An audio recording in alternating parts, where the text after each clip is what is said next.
กาวลงไปแล้วก็ตามด้วยน้ำค่ะคนให้เข้ากัน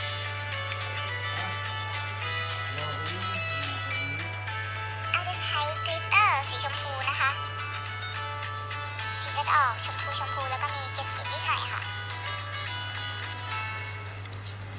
สีจากกลิตเตอร์มันหลุดออกมามั้งไม่แน่ใจนะเนี่ย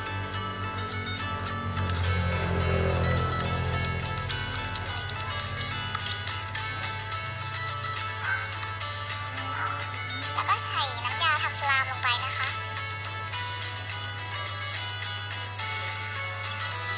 เวลาเราคนค่ะให้ตีให้เป็นฟองด้วยเนาะมันจะได้แบบนุ่มๆฟูๆขึ้นมาอีกระดับหนึ่ง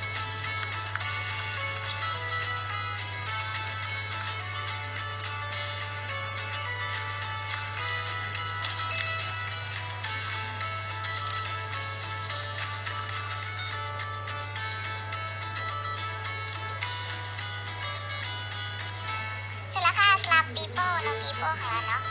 ยังไม่เสร็จค่ะแต่ว่าเนื้อมันก็นุ่มมากเลยนะอันนี้มันก็ยังไม่ใช่สลามปีโป้ที่เราทำนะอันนี้มันก็จะเหมือนสลามโฟมนะคะที่ยืดนุ่มๆเราต้องเอาใส่ชามแล้วไปเข้าตู้เย็น5 นาทีค่ะ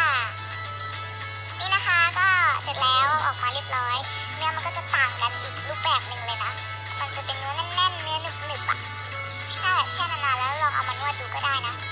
แต่ว่าตอนเอาออกมาตอนแรกอะค่ะยังจะนวดไม่ได้ต้องทิ้งไว้สักพักมันก็จะแบบเนื้อจะหนึบๆ